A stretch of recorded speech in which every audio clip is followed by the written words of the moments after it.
I could have my email.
Yeah. Teacher.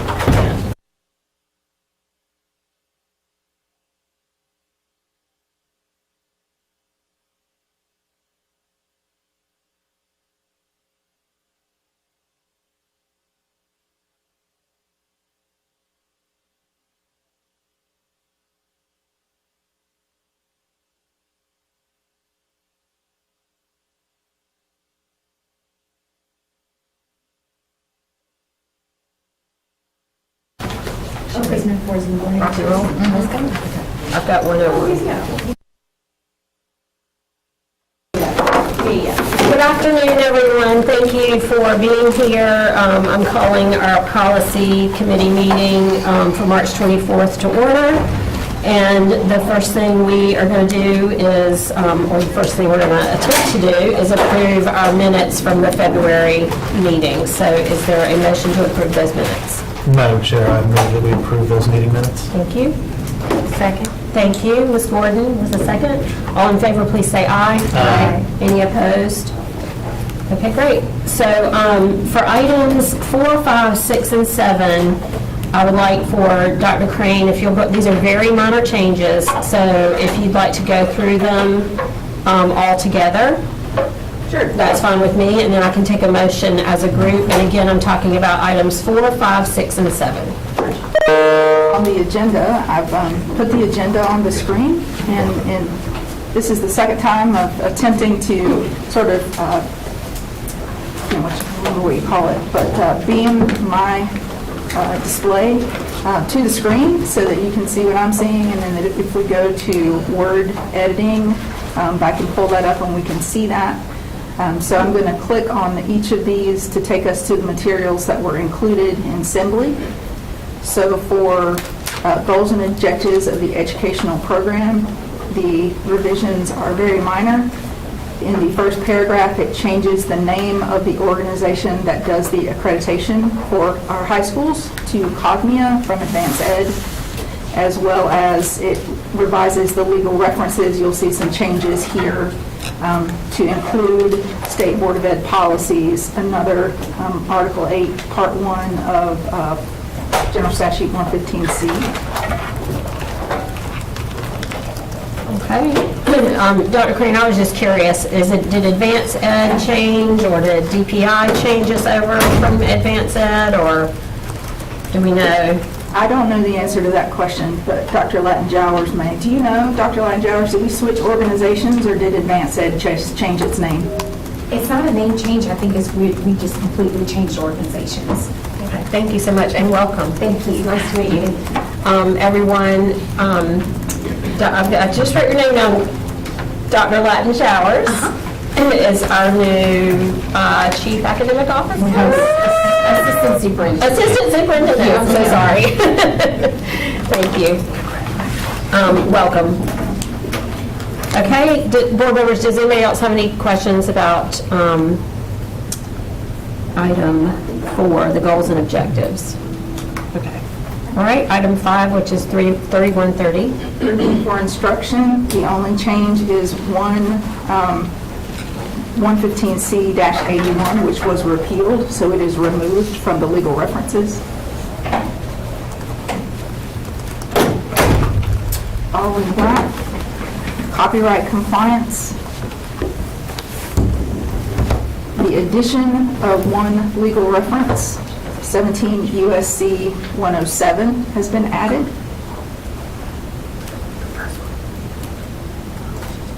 And then finally, in our policy on class rankings, we have revised, again, removed -81, 115C-81, which was repealed, and changed the reference to the State Board of Education policy to correct that to GRAD-009. Again, very minor technical changes. Does anybody have any questions? I just want to make a correction. It is the name change. Oh, thank you. I appreciate that. For Advanced Ed. Yes. Yeah, thank you. Same company name. Same organization, I think? Yes. Yes. Yeah. All right, so can I get a motion to put policies 3,000, 3130, 3230, and 3450 on the consent agenda for first reading on not April 7th, but April 21st? Motion to put it on the consent agenda. I'll second. Oh, I'm sorry. All in favor say aye. Aye. Any opposed? Okay. And just as a reminder for anyone listening, our practice has been, since we're trying to get these done a little quicker, is instead of putting them on the consent agenda for the very next meeting, we're trying to give the public and anyone else a little time. If questions arise or concerns or what have you, it gives them a little bit extra time to address those. So that's why we are putting that on consent on the 21st instead of April 7th. Okay, item number 8, policy repeals and removals. As you know, we are working to clean up and potentially merge the old policy manual with the new policy manual. So we have been engaging in some deep dive on what's in there, what can be removed, for what reasons. We'll direct your attention to the first item. This is a policy repeal. So we discovered, for example, that policies 3,000 and 4,000, which are titled Responsibility for Compliance with Board Policy, are in the old manual, and both are completely replaced by policy 7,300, Staff Responsibilities and Code of Ethics. The text of policies 3,000 and 4,000, I believe it's just one sentence, maybe two, that staff are expected to be knowledgeable of and compliant with board policies. And policy 7,300 includes that exact same language. Staff are expected to be knowledgeable of and compliant with board policies. So we ask that the board repeal policies 3,000 and 4,000 from the old manual. Following that, we will, and these are as directed at our last policy committee meeting, these are items that have been removed from the old policy manual. So in the first section, we have duplicate policies. So we have policies that were coded in with more than one number. So during last month's meeting, we removed policies 3015, 4015, which were collection, use, and release of Social Security numbers and other personal identifying information, which were replaced with 4705, 7825. And at that time, in 2018, we removed policy 2315 from the old manual. That policy happened to be coded in 5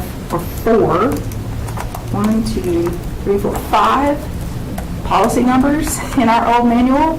So we have effectively removed 3 of them, and we went ahead, given your permission last month to go ahead and remove duplicate policies. We went ahead and removed policies 6015 and 6315, which were exactly the same from the old manual. Those were duplicates. Policies that were placed in both manuals at the very beginning. We had some of those listed last month for you. This month, we have an additional. They are 5 titles, but they represent 10 entries in the old policy manual. 1320, 3560, Title I Family Engagement, 1610, 7800, Professional Learning, 1742, 5060, Responding to Complaints, 1750, 7220, grievance procedure for employees, and 1760-7280 prohibition against retaliation. Those were in both manuals, but had not, the policies in the new manual had been revised. The ones in the old manual had not been, since they were initially placed. So we removed those 10 items from the old manual. And finally, we have some RMP that were, when our policy was initially adopted, we did not migrate the RMP over, or we moved a new RMP over, but we did not pull the old one. So this is an information item to you to let you know that these RMP have been removed from the old manual, confirming with staff that they are no longer needed there. So 2,700 RMP use of school services and equipment. And you will see over in the right-hand side the explanation of how it is covered in there now.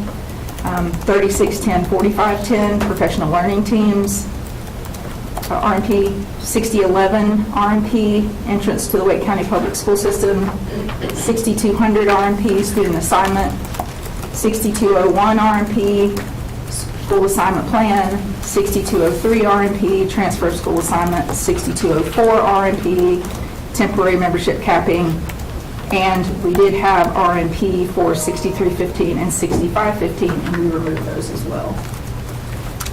I will open it up for questions, but I want to clarify. So for the blue section at the very top, do you want us to take action on that one item? We do need you to take action because that one will need 2 votes of the board, first and second reading, to repeal that policy. Okay, thank you. All right, board members, do you have any questions about anything on this, in this section? It doesn't have to be the blue, but anything. Yep. Chairman, and most of the time where we have these types of additions, I think it's pretty automatic, and I normally wouldn't question it.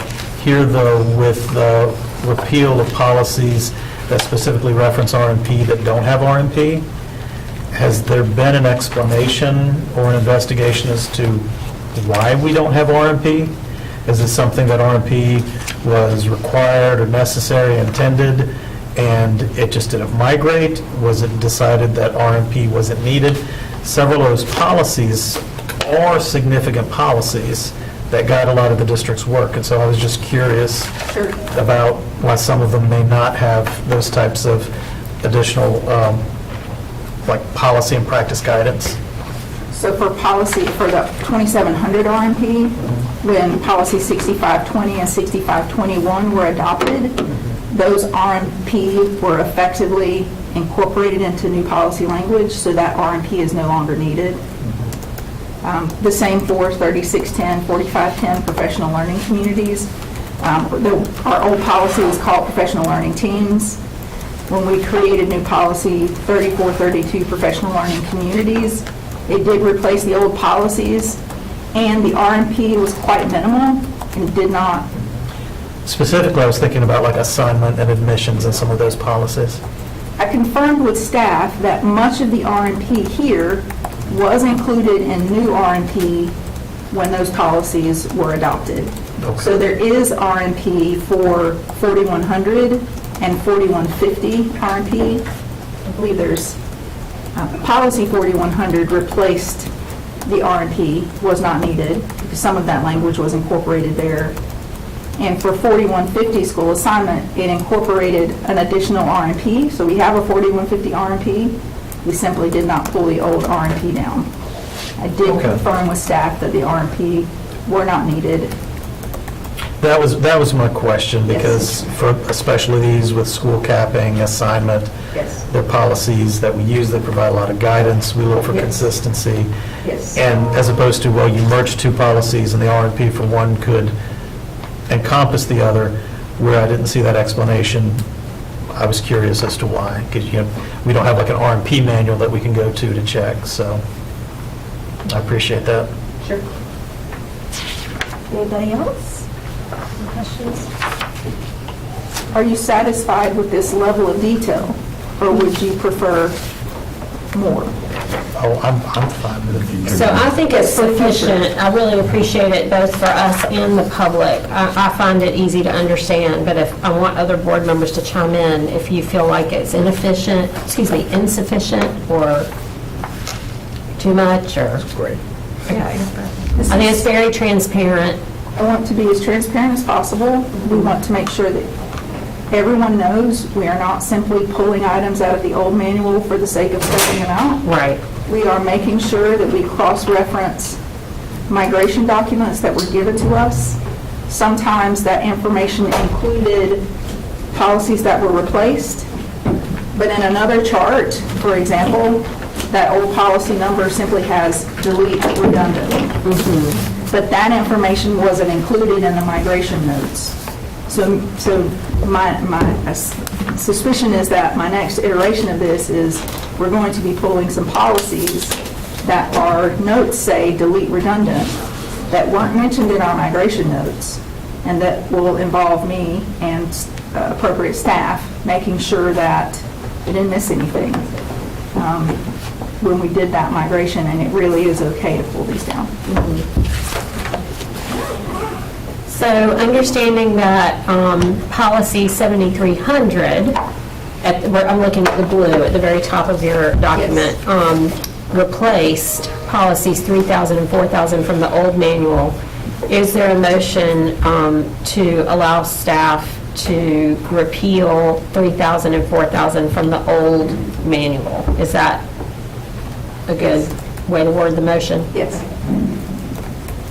So, thank you, Ms. Rice. Is there? Second. Thank you, Ms. Gordon. All in favor, please say aye. Aye. Any opposed? Great, thank you. We are going to policy 3100, curriculum development. I'm going to welcome Dr. Latin-Jowers to the table. She's going to introduce you to her now. Ms. Edmonds has already introduced her. She is our new, it's not, you're not so new anymore, are you? Our new assistant superintendent for, make sure I get the title, constructional services. So we are going to pull up policy 3100. This is a minor revision, but important for you to see. So when we look at the policy 3100 for curriculum development, you'll see mainly just one item that needed to be changed. And the language there says any other legally required resources. What this means is from the onset of Senate Bill 387, which was the letters, which everybody knows, LETRS legislation, that we have to abide by the science of reading. And so we wanted to make sure that instead of saying science of reading, whatever the legal requirement is, that we are binded by that, and we wanted it to be in this policy. Additionally, there are some revisions to the legal references to reflect that legislation, as well as the repeal of 115C-81. Any questions, board members? All right. Is there a motion to put 3100 on consent for the April 21st meeting? So moved. All right. I had a motion from Dr. Jobe and a second from Ms. Rice.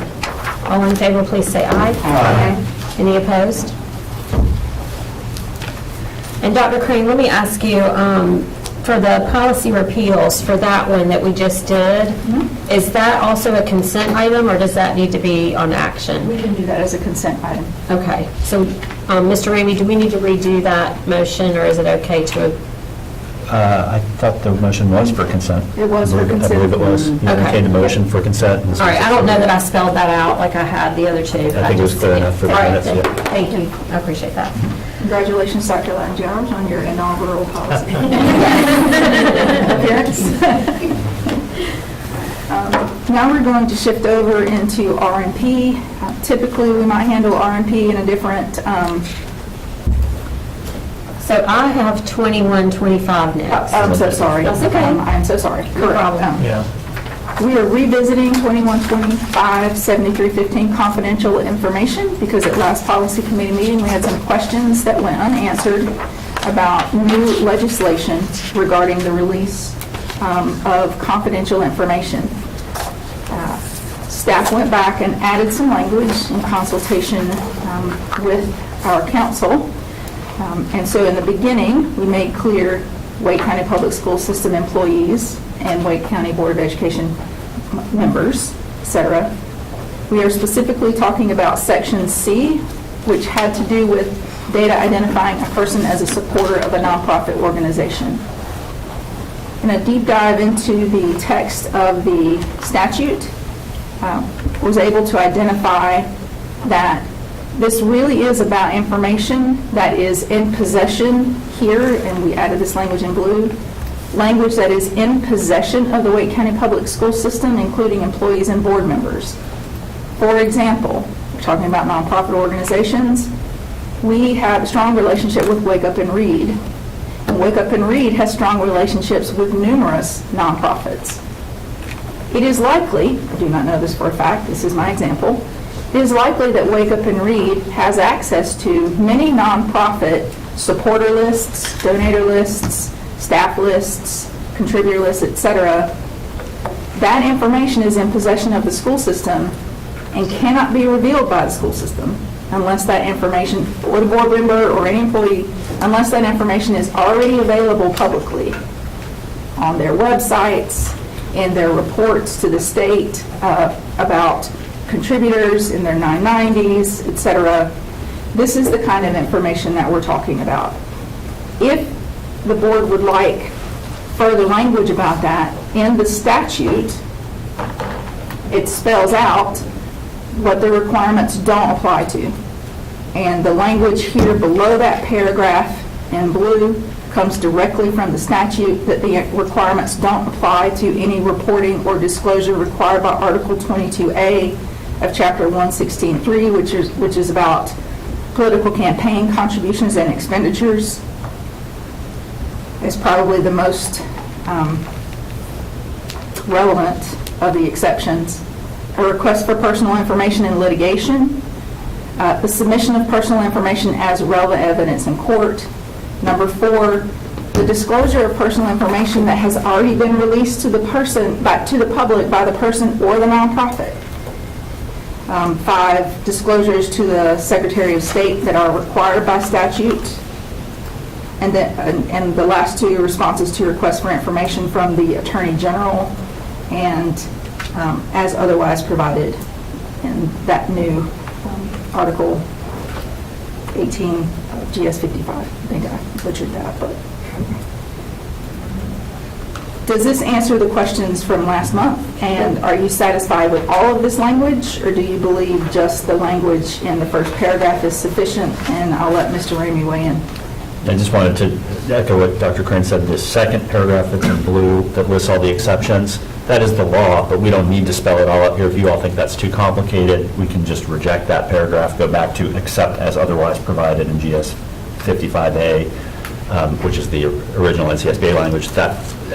There were just enough questions at the last meeting. We thought it might be helpful to spell it all out there. So that's what we did. Is either option's fine. I appreciate that. Yep. Thank you, Chairman. I really, really, really think that second paragraph, that blue language, is crucial because you saw the absence of the language created all the questions we had about just even First Amendment protections, what you could tell people they could say and not say. And I wondered how the statute itself was constitutional. Here, they have exceptions in the statute. Yes, we're not required to spell them out. We can just say, follow the statute. But nobody's going to go to a statute book or look up the website and look up exactly what those exceptions are. If people go to the policy for guidance and what they can do and not do, especially in these kinds of areas, I think it's really important to spell out those disclosures. And I think the disclosures there make perfect sense, and keeping them there will help prevent misapplication of the policy. Anyone else? Yes, Dr. Ing. I agree. I think we have to keep in mind, who's using these documents, and for many people who are not lawyers or working in the General Assembly who know where to go to look for this information. So I agree. I think we need to strike a happy medium between, clarifying, but not to be so overburdensome with language. So yeah, but in this case, I think is good. Anybody else? All right. Well, thank you for that work, staff, and Mr. Ramey. That was really helpful. So is there a motion to put 2125 on the consent agenda for April 21st? So, Second. All right. All in favor, please say aye. Aye. Any opposed? Okay, 1710, that's the RMP, and we don't vote on RMPs, but we are excited to hear what you have to say.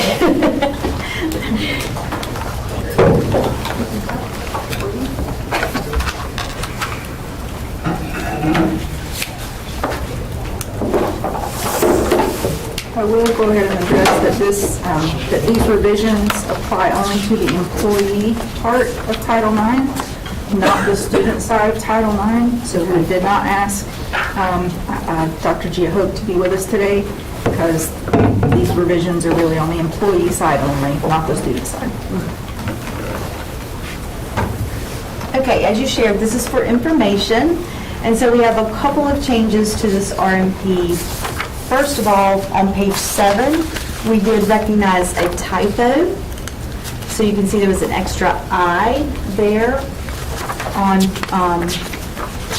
page 7.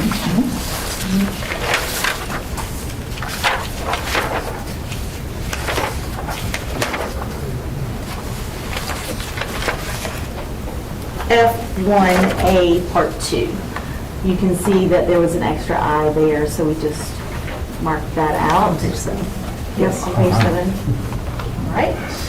And then on page 8 and 10, we have the other changes.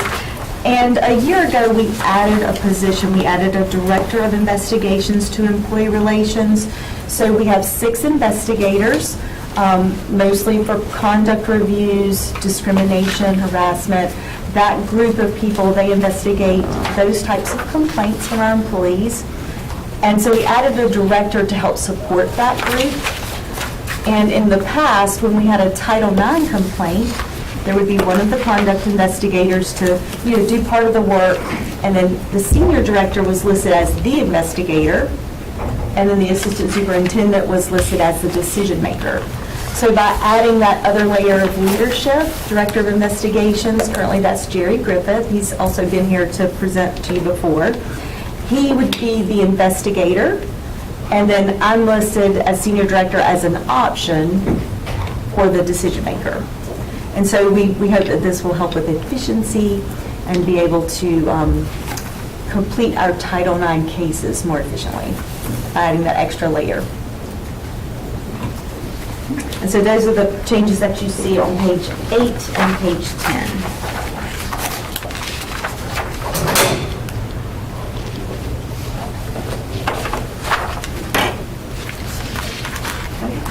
Anything else? That's it for the RMP. All right. Board members, any questions? All right. Thank you. Yes, okay, so now we're going to look at policy 5150-7313, reporting safety and security information to external agencies. So this is an optional school board association policy, and it would replace policy 3033 and 2333, as well as the RMP for 3033 and 2333 in the old manual. That policy, the old policy, is reporting information to the principal and to outside agencies. So we currently have policy that covers reporting information to a principal, and that's policy 1510. So what we wanted to do with this optional policy is narrow the focus so that it really just focuses on reporting for safety and security instead of the broad scope of the policy from the School Board Association. This policy from the School Board Association is so broad, it covers all kinds of reporting that we already have embedded in many other policies. So what, you'll see a lot of changes, and we'll go through them, page by page, but basically by narrowing the focus of this policy, we're taking out some things because they're covered elsewhere. So, we'll just go through page by page. First, the black text is the School Board Association text. The red would be the changes, and then the blue are the legal references that we have throughout. So the first paragraph where you see all the red, we felt like it was important to cross-reference the reporting policies here because we don't know which policy anyone will go to when they think they need to report something. So if they were happen to pull up this policy, they're going to see a lot of cross-references here. So they know where to go to get the information that they need for the type of reporting that's required. So our first change is A1A, and we added that language completed through the North Carolina Department of Justice, so it would mirror policy 7100. Okay, so we just added that piece so that it's the same as a current policy that we already have. You will see for D, it is already referenced above, so you'll see a lot of strike-throughs because we already have it referenced somewhere else. All right, on page 2, you will see the first strike-through of 5152, unsafe school choice transfer. 4152. 4152, I'm not sure what I said, but yes, 4152. We did a strike-through there because it's actually 4150 for Wake County Public Schools, school assignment and transfer. So we just corrected the reference there, so it matches our policies. And then the second strike-through that you see there under G, it has a strike-through, C policy 7265, occupational exposure. That policy we've not migrated yet in Wake County, so we had to remove the reference. But we did include the listing which school board, state board of ed policy that is, even though we haven't adopted that policy, we did include, this is SCOS 017 state board of ed. So, Right. Okay. So then H, we have a strike-through there because it's covered in policy 3420. I, strike-through because it's covered in policy 3470. J is a strike-through because it's covered in policy 3565. And then for the mental health and student wellness, we've left that policy there. That one's just like the School Board Association refers to that one. In what's listed as L, we did a strike-through because that's 6140. M is a strike-through because, again, that's 6140. And then what's listed as N is now G, and that one is corrected, and we just had to correct the numbering or the lettering there to make it G. Okay. For number 2, we updated some language there so it references our titles. You see the general statute references. And then where you see the strike-through for disciplinary action, that's kind of an important little strike-through because that is to mirror state Board of Education policy LICN 007. They took disciplinary action out of that list, so we're correcting ours so that it mirrors theirs. And I think they took it out because the disciplinary action is listed. The suspension without pay, termination, those pieces, or non-renewal, those are the disciplinary actions, so it's just redundant to say that again. So they took it out there. And the reason I'm spending so much time on that is because we have 3 more policies that are going to be corrected because of that same 2 little words that are strike through there. All right, page 3. So we removed C policy 1510 because our policy 1510 does not make that reference. So it was inaccurate. So we had to remove it, but we do have the general statute added there because that is where it's referenced. So we just corrected the reference there. Moving to number 2 on page 3. Again, that is not yet migrated, so we removed the reference. The information is accurate and the references that are there is accurate, but we had to remove that additional one because it doesn't match our policies. In number 3, 5022 does not specifically make that statement, so we had to remove that reference. And for number 4, 9220, that one's not migrated, so we removed that reference. In F on page 4, you can see we added the or designee. And then also, we corrected the reference in the next paragraph of F. We corrected that reference to refer to the general statute. We don't have a policy 4110, so we just put the general statute there. That's one of those examples of we included the immunization and health requirements in the policies on school admission, like 4100, 4150, et cetera. That information has been included there in those policies, so we did not adopt the School Board Association's 4110. It's not that we don't have policy information requiring that, we do. That's just one of those, it's already in another policy.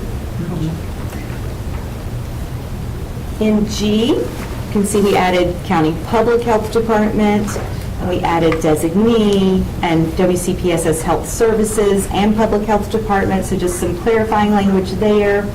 And then 7262, that reference is removed because it's not migrated yet. Now, the next section in red, the paragraph that begins with any employee, that language was added from old policy 3033 because it was not included in the School Board Association's model policy, so that's something we wanted to add from our old policy. And again, 7262 removed as a reference. Okay, I'm going to pause us here at section H, because there's some questions, and because there's so much here, I'd rather stop now and then continue with H after we get our questions resolved. So, Mr. Hershey? Is this a policy we're redoing, or is this a model policy? I'm confused by this. So this is an optional policy. Okay, you don't have to say anything else. Okay. I am not a fan of what's going on in this. Starting with the first paragraph is, to me, like you're looking at that and it's, here's a policy and here's where we do all these other things, and we're listing like 30 things. It's a lot. We have a lot of reporting policies and we. Yeah. So this does not make things clear. And I will just say, like, we have moved, what were we just on? Diseases. We have that under 40, I mean, it's listed at the top, but then you had a C policy, which we crossed out. So we already had that policy, and then we're restating stuff in here. Right. And I don't understand the purpose of that. Like, that should not be here. We have its own policy. It talks about the reporting requirements within that policy. Don't put it somewhere else, in my opinion. Like, this is just kind of, I don't understand the purpose here. It's a lot of cross-referencing. I mean, I understand that. Yeah, which, My understanding of the School Board Association's model policy here, and there are a couple of other ones like this, it's a catch-all list, that's right? Policy 1310 sometimes is like this, it's parental involvement, and that policy lists all the policies that describe parental opt-in or opt-out, or all of the policies that apply to this, that, or the for other. state law, right? That was more of a state law reasoning. Because, I mean, I hate to use this language, but is it good policy to have catch-all policies like this with a billion cross-references? Because I don't think so. You guys are experts. I want your opinions, please. There are a few things in this policy that aren't addressed in other policies, but there are two different ways to look at it. We could take what's missing from our current policies and revise those policies to include what's missing. Right. Or you have a policy like this that kind of brings it all together and references those, and it gives a person, for people that, like, they don't know all the policies to look at for reporting, so it's very helpful for someone who doesn't really know where to look. It helps, it gives a list and with the titles, so they can say, oh, well, this is what I want to report about, and I can see what policy where I need to go. So I think it can be helpful for people who don't know where to look. Here's my suggestion. Whatever our policies are missing, put it in there. Because now you're asking people, if I go to that policy in the first place and I don't review this, I don't know that something's missing in there. So I'd rather, if people are doing searches for diseases, I'm just going to use that one. If there's something missing in there, we have a comprehensive policy, put it in there. And then if we have anything that's not already in another policy within this policy that we need to have, narrow this focus down to just that. That would be my recommendation, because this is all over the place to me. It's a lot. Ms. Rice? Thank you for this. I'm not quite sure where my agreement lies, but what I can share, what I can ask for me is just for points of clarity, so I understand what I'm flowing with. In the top section here on page 1 where we began, you're sharing what the requirements are, but not limited to, and you list all of those particular things. And then as we move forward, we're marking out all the other references, correct, to it. The only challenge that I have that may be in a little bit different perspective than Mr. Hershey is, I'm concerned about the list leaving. And I say that not as a personal point of reference, but I say that from a lens of looking at where we are with closed sessions, where we are with staff not reporting appropriately, where we are with our data that shares they don't know what to look for and what to do, and they don't have time to go figure it out or find it.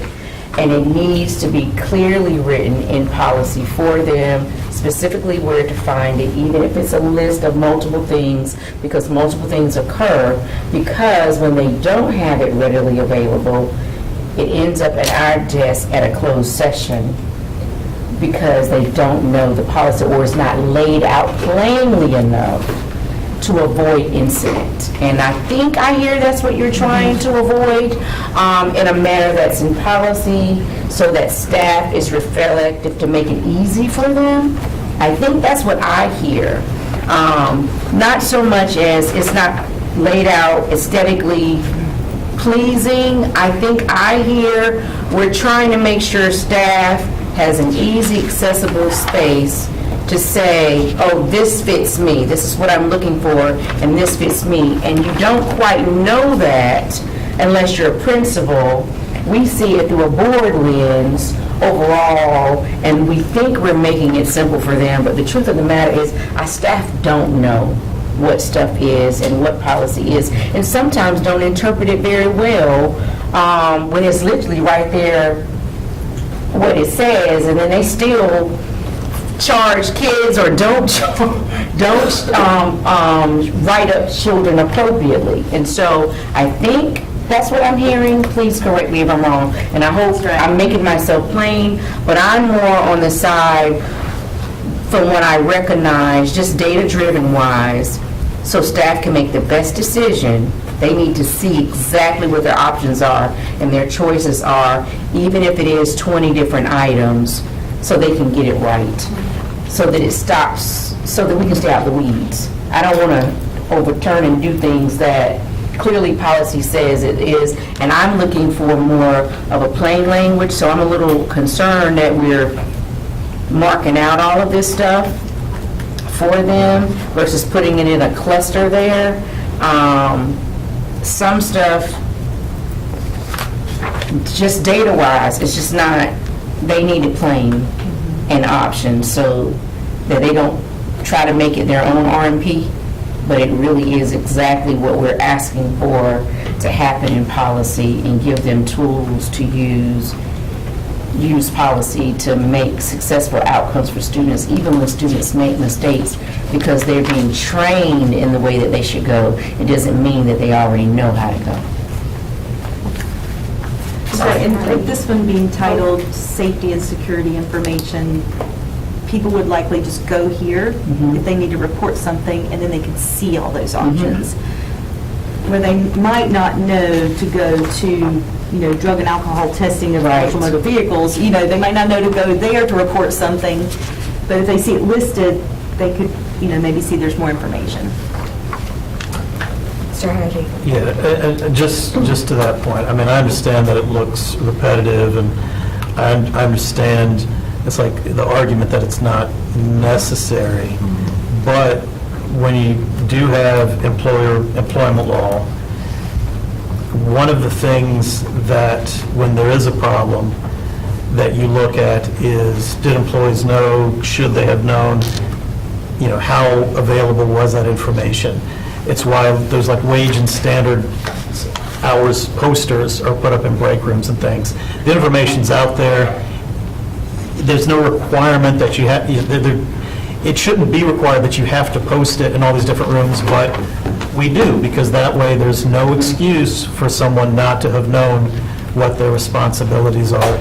And to here to have a policy that just lays out what those reporting requirements are, it just protects the district, and I think it can make things more clear for employees, even though it is in all of those other places. If you're trying to show what the reporting requirements are, and you can just go as part of employee training or orientation and show them this, it's easier than having to go through the entire policy code. This one has a reporting requirement, this one doesn't. This one has a reporting requirement, this one doesn't. So I would be in favor of leaving it in. Mr. Hershey? So here's my problem, though. They just said that you're presuming that people are going to go to this policy, right, first.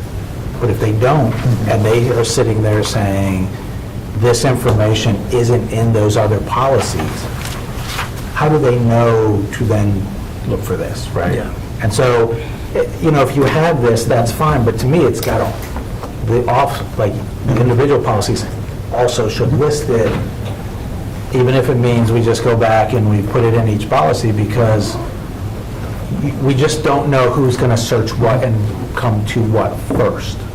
And if it's not in there, they don't know that's my issue with it, more than anything. I can answer part of that. A lot of this is already cross-referenced, but there are a few things. Yeah, there are a few things that aren't, so what we could do is if we decide to keep this as this catch-all policy for people in case they do look here, they can see all of the things. Anything that is not addressed in another policy, we could add something to that policy in order to, there aren't that many, but there's just a couple of points here that we could make in another policy. We could just revise that. So you can see on page 1, A, B, C, you can see that those are included in other policies, and they're also included in this one. But then there's a little bit of information here and there that we could just add for safety and security. They will probably also be included when we migrate all of those safety and security policies. Some of those aren't migrated yet. So, I think that we can add those references back. I saw you other, Mr. Eisner. I'll be coming back around. We're ahead on time, so. Mr. Ramey? I just want to say, so for legal parameters, just so you all are aware, in most of these cases, I don't know about all of them, but in most of these cases, you're not required to have any policy at all on the reporting. You're just required to report. Obviously, it's generally a good idea to have reflect that legal reporting, external reporting requirement in policy as well. As staff have already said, I believe you're covered in your other policies with other that have reporting requirements. And so again, I think what staff's suggesting here, and it's up to the board, and we could go back and add more or take some out, because you have a lot of flexibility about what you do in policy. The idea here is to cluster all these reporting requirements to just relate to safety and security, but not try to do as much as the School Board Association did, where they're, for example, saying pension spiking reports that county commissioners are listed here. Well, that's a reporting requirement that only the finance officer has to know. That can just be in a finance officer policy. Probably doesn't need to be cross-referenced in multiple places, right? Because it's a monthly requirement for one employee to discharge. So I think correct me if I'm wrong, I think the idea here for the cross-reference list, which I can understand there's arguments on both sides as to whether it's helpful or not. But the idea is these are all safety and security related policies. So if you have staff searching for a policy on reporting a safety issue, on reporting safety and security information, hence the title, and then see here, oh, I see there's a policy on reporting criminal behavior. and that'll lead them there. So that's the idea, is to be helpful, but you're not required to do this. That cross-reference could come out, or you could add back all the NCSBA stuff except for policies you haven't yet adopted. Ms. Rice, did you have a follow-up? I do. I'm just concerned. I appreciate what SBA may be doing, and I get that. I'm not concerned about that. I'm more concerned about what we're doing here at Wake. And what we're doing here at Wake is to make it very self-explanatory, with people not necessarily assuming, but making sure they know. Again, I'm only being moved by data. What comes across our desk, what comes in our email. Our boxes every Thursday. Make it plain, make it simple, make it multiple things so that they know. Because if you catch it in an umbrella, they need to know what's unpacking that umbrella.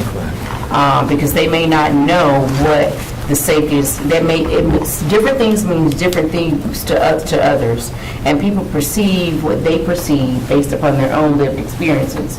But if we share with them specifically what's under that umbrella, even if we have to do, I don't know, on a click box or where they can click it in, another pop-up of a document shares the listing of it all, of what's under that umbrella, help staff move as efficiently and effectively as possible to keep unnecessary charges and unnecessary lawsuits from our district. And I think because we're not making it possibly as plain as it needs to be, we're thinking that people can do more than what they possibly are capable of. But we all think differently. And so I just want to make sure that it's as simple as possible for staff. Before I come back to you. I'm sorry. Dr. Ng, did you have something? Yeah. I think Matilda was trying to respond to me. I'm I do. sorry. When I get a chance, I'll... Oh, I'm sorry, I missed you. Go ahead. No, it's okay. I've just been thinking about what Ms. Rice has said, and we're talking about a lot of different things, but the list piece in the beginning, I think there is value of having that somewhere. What could be helpful when we migrate, if we do adopt this policy, is we can kind of put it into a list format and hyperlink every policy. Because I do think when employees say, something's happened, I have to report, let me go see what policy says, and they can come to a list that says, these are all the different things, and I can click on the link and go to it. That's important and that's valuable for employees who don't read the policy manual all the time. And I think as staff, we might actually be able to look at other places where we can add that information, just so it is always easily accessible to employees who, something happens, I know I need to report, I just don't quite know which policy. So that just could be a suggestion that we can work on in addition to whatever else the board is feedback about. Thank you. I'm sorry I didn't see you. No, it's okay. It's all good. Dr. Ng? I see this as kind of like, in my doctor's office, every doctor's office has this, hazardous material book that you're supposed to have in case of something happening. So this is all a document of in case of. I was thinking kind of in line with Mr. Matillo, even like on those individual policies that is referenced here, should we have a hyperlink back to this policy, so that kind of like you can reference back and forth. So if somebody starts down this, trail, and you can go into this document to see what other avenues of reporting is necessary.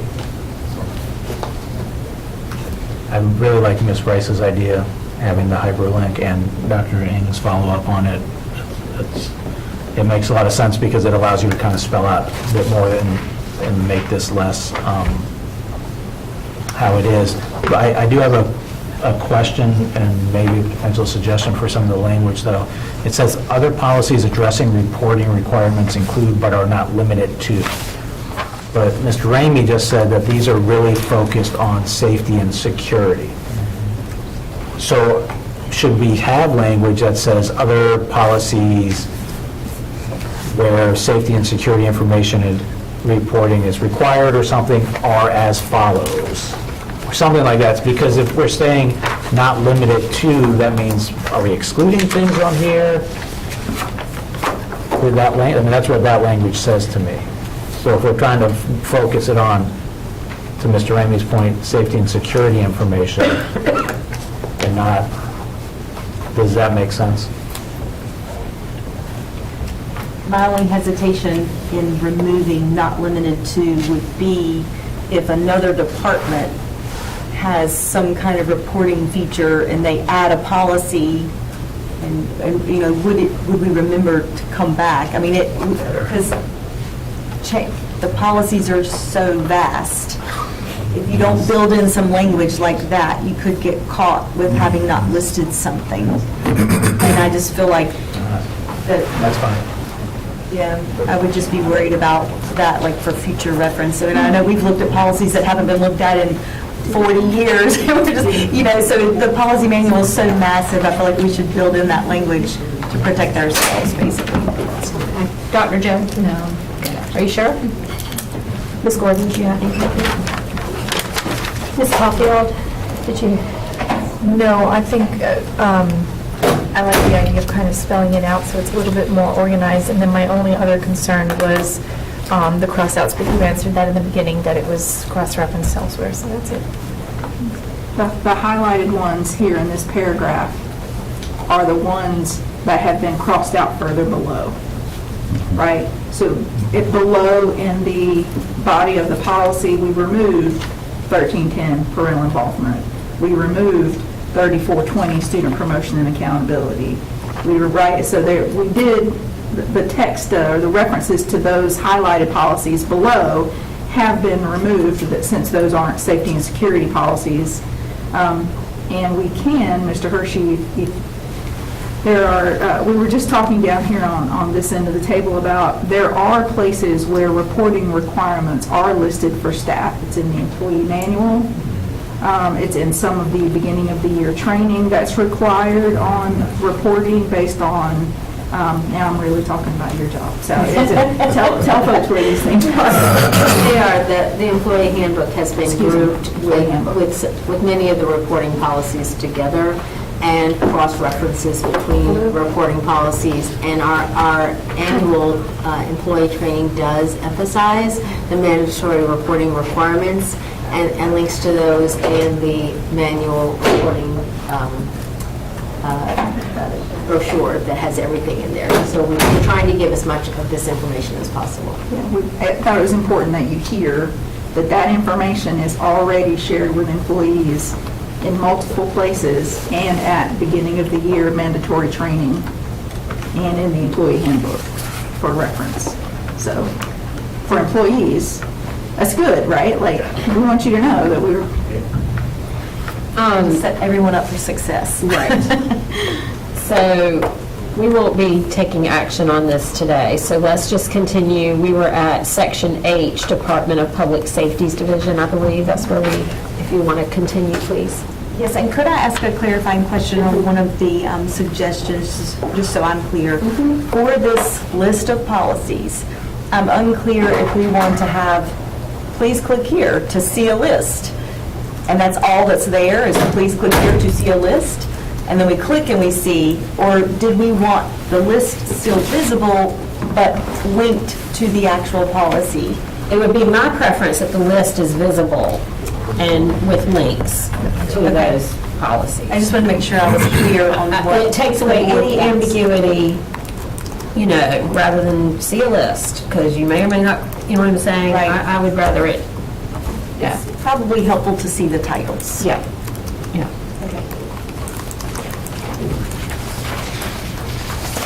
Okay, going over to H, page 4, we removed a reference there at the bottom because it's not yet migrated.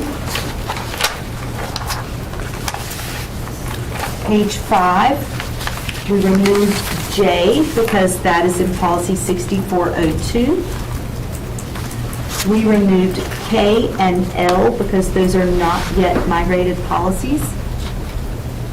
And then you can see the legal reference updates at the bottom of page 5 and then continuing on 6.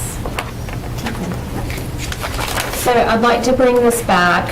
Again, it's optional for us to adopt it, and I'd also like to ask board members to give it some more thought and send your suggestions to myself and Vice Chair Haggerty and staff, of course, and let them hear from you on how to, what we want to see when they bring this back to us.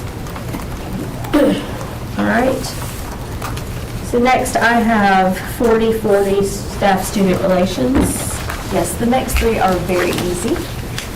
It's basically just removing, it's on page 3, and it's again removing that disciplinary action that we talked about in the previous policy, because the school board, State Board of Education, not School Board Association, the State Board of Education policy LICN 007 removed disciplinary action in their list of things because the disciplinary action is listed. So we just wanted to make that adjustment to this policy as well. And is that the same for 4240? It's the same for all 3. When you say all 3, do you mean 4240 and 7130? Yes, all 3 of those bullets, unless they are plus the multiple, 44. yes. And it's on page 3 of each one of those policies, actually. I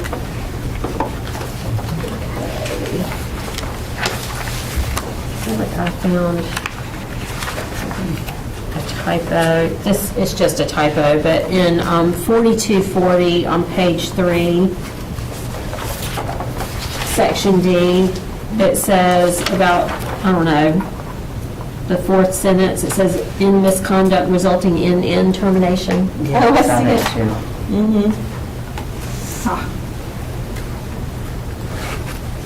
Again, I know that's just a typo, but because it was near the, I don't know how I saw it, I just saw it. Yes. Because of the strikeout.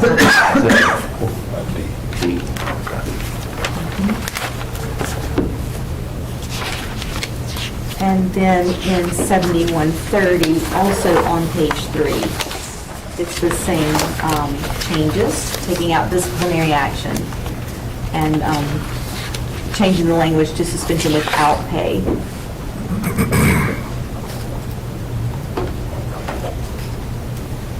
And then the legal references.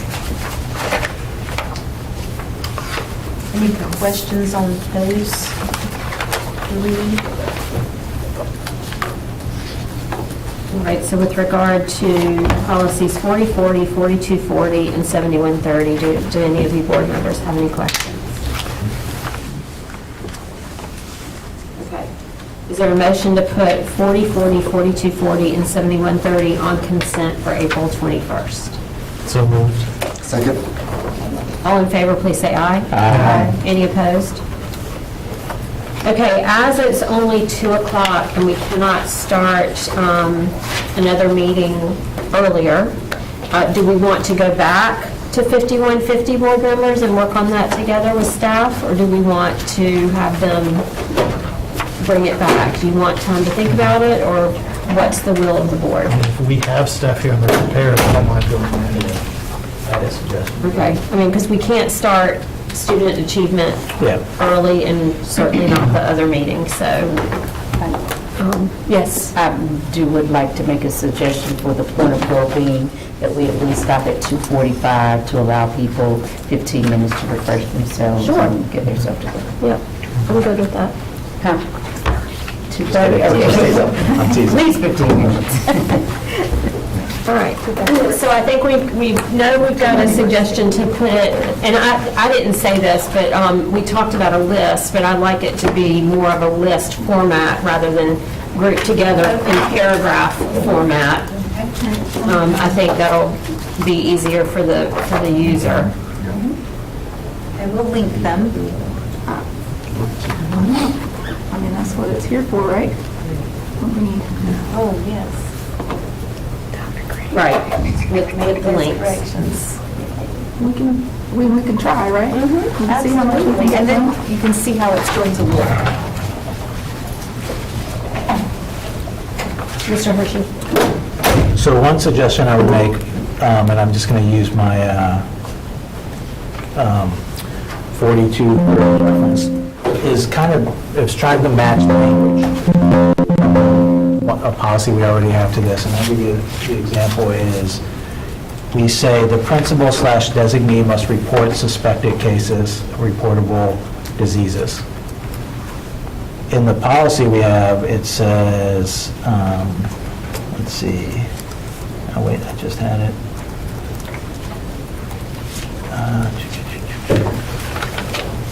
School principals shall immediately report suspected or confirmed cases of reportable diseases. So we have different language, and also if we're saying designee in one, we need to make sure we're saying designee in the other as well. I haven't gone back and done like a paragraph by paragraph. But that, I would encourage the language to match, and then if we have to go back and add designee to 4230, use shall versus must, I mean, it doesn't make a difference which one, just the same.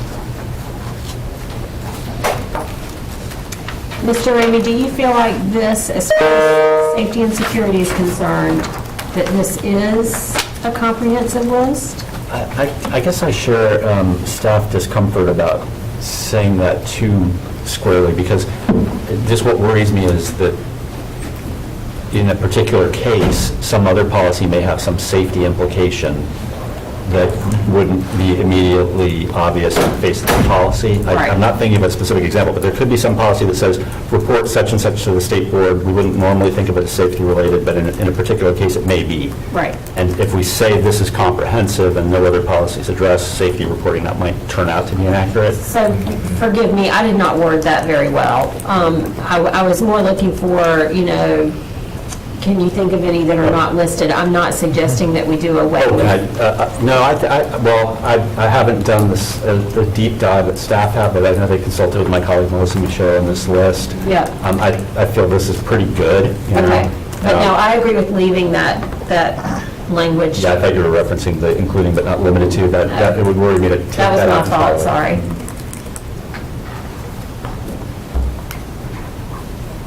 But certainly, to Mr. Hershey's point, if the board thinks it's helpful, we could, where you introduce the list, could say, other policies addressing reporting requirements related to safety and security include but are not limited to. Because that is the theme that we're going for here. I don't know if you think that would be helpful or not. I mean, I'm less concerned about that at that point. I mean, that's fine, but I'm looking at the language more now and how we are not matching up language from policy to this policy with our policy. And another one was, in 4240, we say is legally an employee, contractor, volunteer who has knowledge is legally required to report a case. And here we're saying, hang on, reading through it, they must report it, they must notify. And we just are using different language in different places, and I want to make sure we're covered.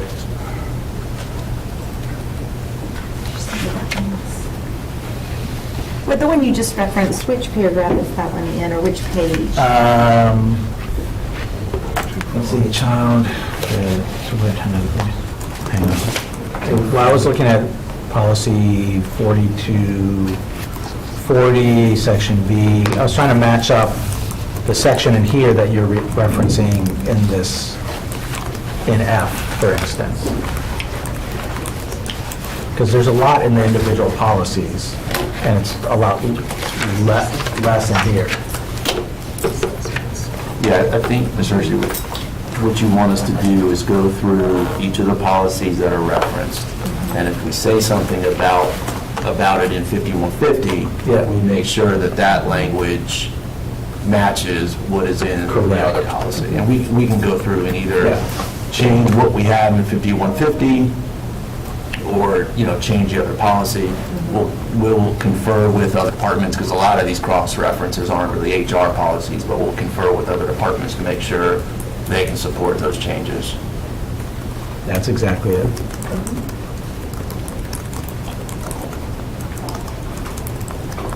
You like this list better? Yes. Yes. Yes. And I've made a note to hyperlink each one. I think in standard practice, Yeah. when we have that much in list, it's so much better. I actually like that when you have space between each. You like the space between each one? I can increase the spacing here. Oh, it just, kind of.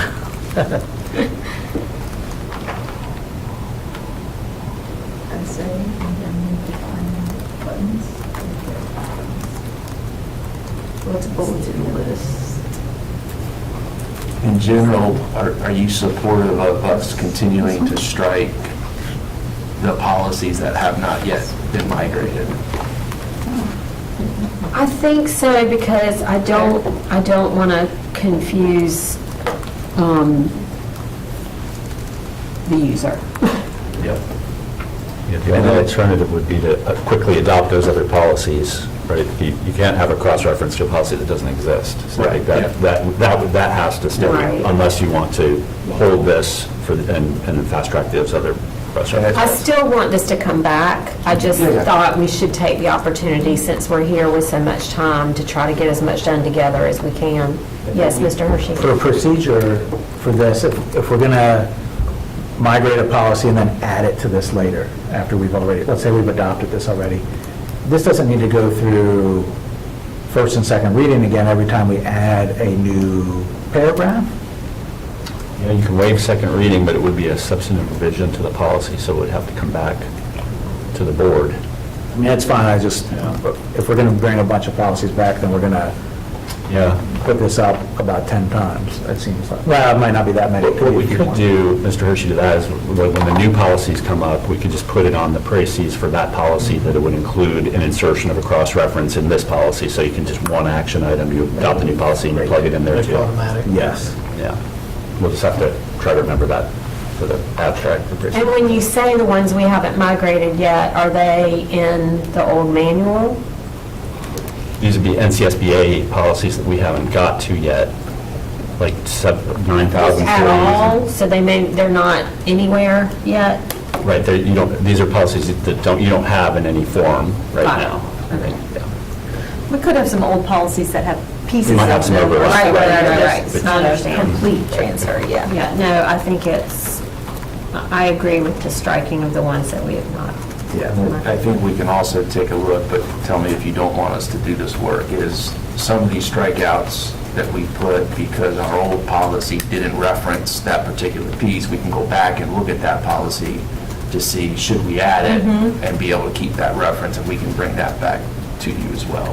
Now, repeat that. Yeah, let me find, what was one of those examples, Carla?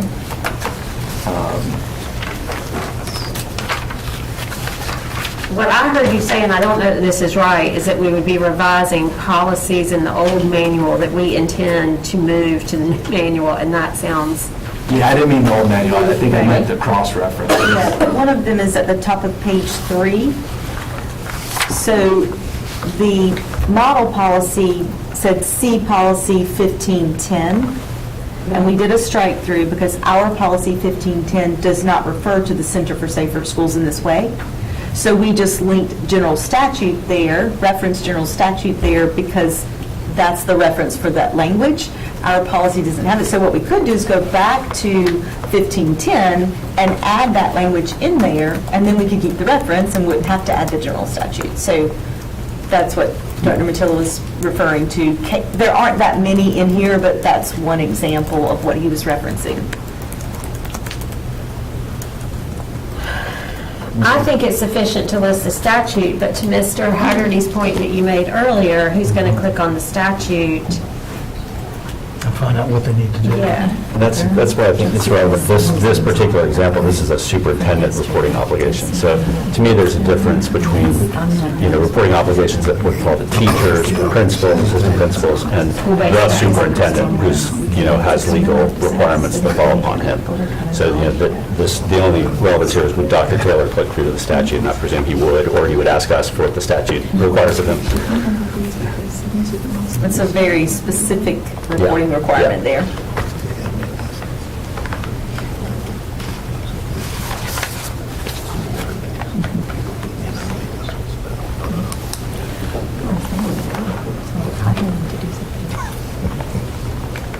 Board members, do you feel like we have sufficient instructions for staff? Do you have any other contributions? Any other requests of them?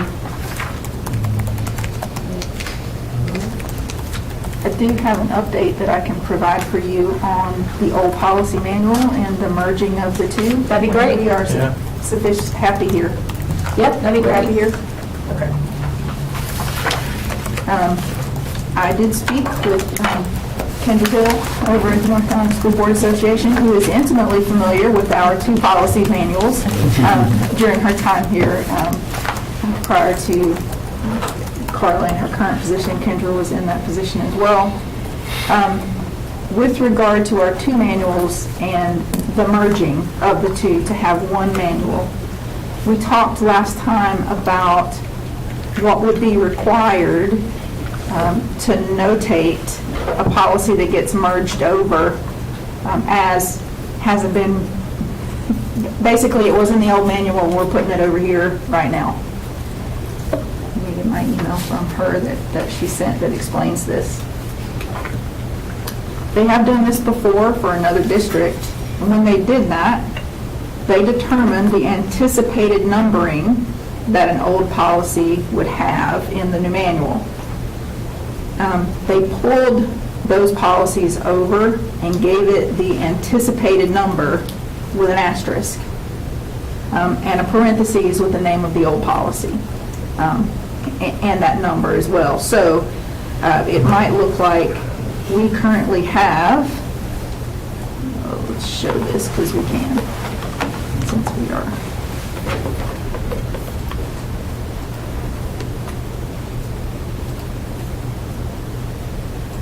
In our old manual,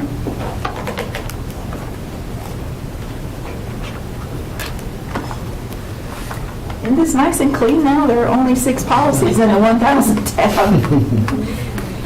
We have 1215 school finance officer. We have not moved that over yet, and that's going to be in the 8,000 or 9,000 series. So it's coming up, but it's not there yet. If we were to move it over now, and the model policy that we are using as our model, that number is 8510. So in a merged manual, it would show as 8510 asterisk, school finance officer, parentheses, formerly policy 1215, in parentheses. So it would take the new number, the new title, and then have an asterisk, formerly, the artist formerly known as it, the policy formerly known as 1215. If we have unique policies to WAKE, so for example, I believe 1518 is a WAKE-only policy, administration and policy absence.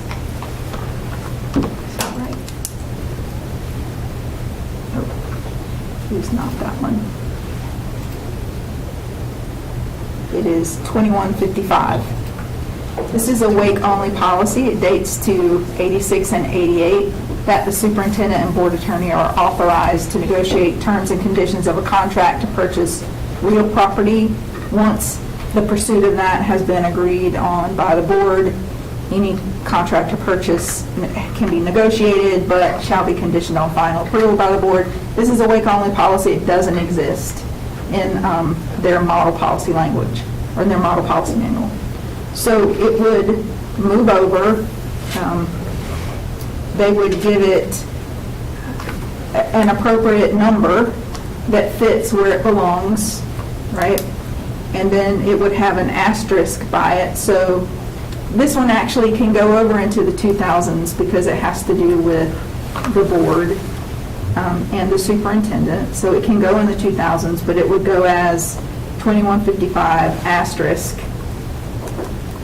authorization of the superintendent TAC for the board. If it were given a new number, it would say the new number with an asterisk, and at the end it would say formerly policy 2155. So can you please go back to the 1,000 example? Because the finance officer, that one is coming, I think you said in the 8,000 series. So it has a coming up assigned number. My concern is with the language, and this may be out of our control, but my concern is with the language formally policy 1215, because to me that implies that there is no new policy. So it's listed that way, and until we adopt the new version, it's the one that stands, correct?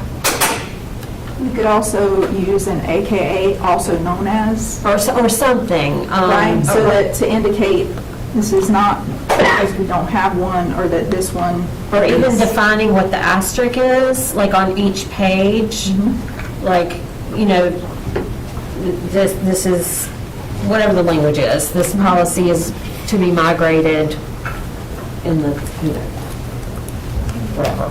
Right. Could you say current policy 1215? We can say current policy. Yeah, something to let the user know, because, you know, I think everybody's made this point. You never know who's looking at these, and we want it to make it as plain as possible and clear as possible. Ms. Caulfield, and then I'll come over to you.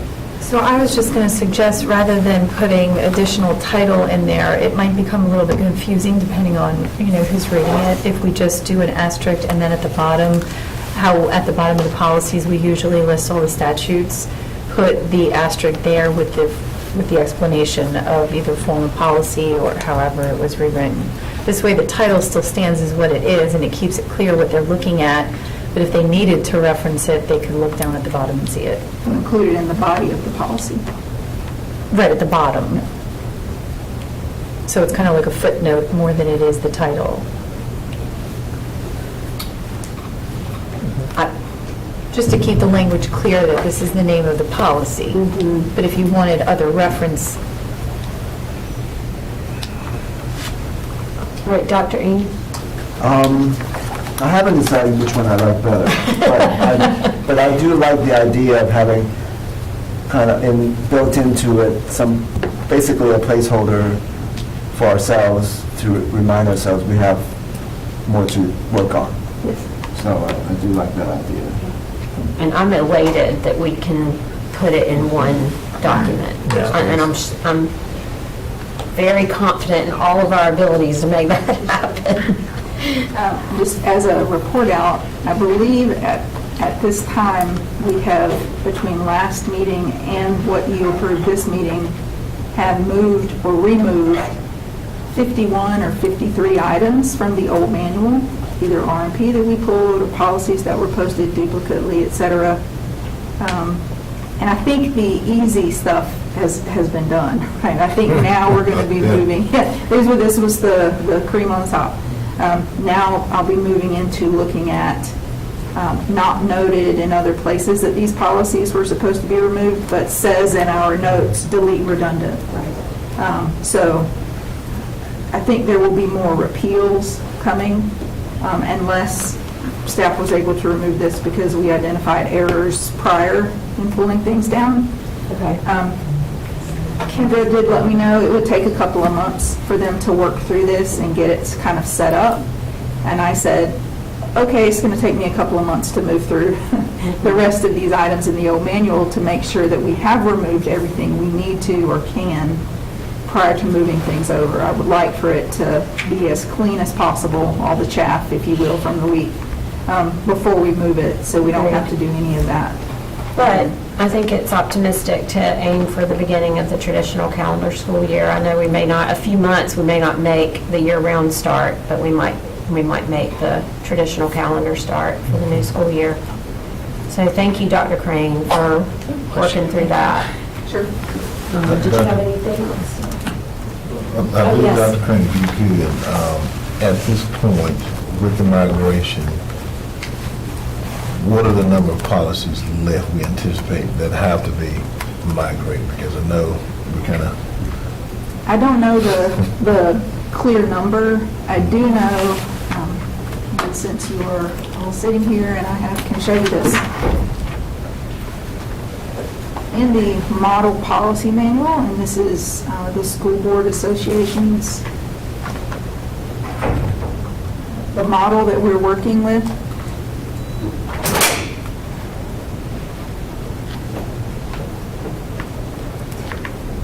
Their manual looks like our manual, right? This is their model manual. When we go to 8,000 fiscal management, you will see there aren't 40, right? We're not looking at 40 or 50 like we might have been in HR. I don't know how many we did in HR, but it was a lot. 500, something. So there are 2, 3, 8, 18, 25 here. And then in facilities,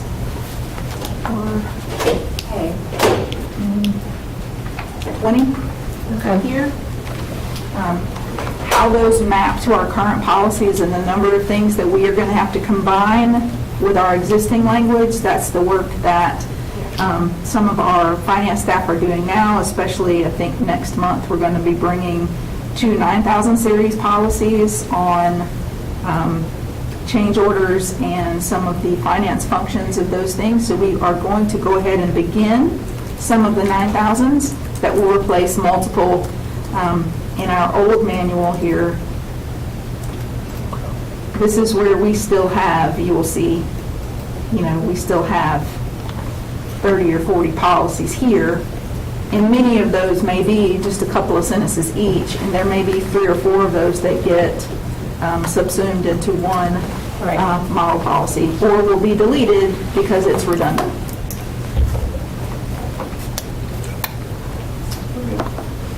Thank you, Dr. Crane. Board members, any other questions? All right. Well, Ms. Rice, we are ahead. Very good. We are going to take our wellness break and adjourn this meeting. Thank you. So proud of y'all. So proud.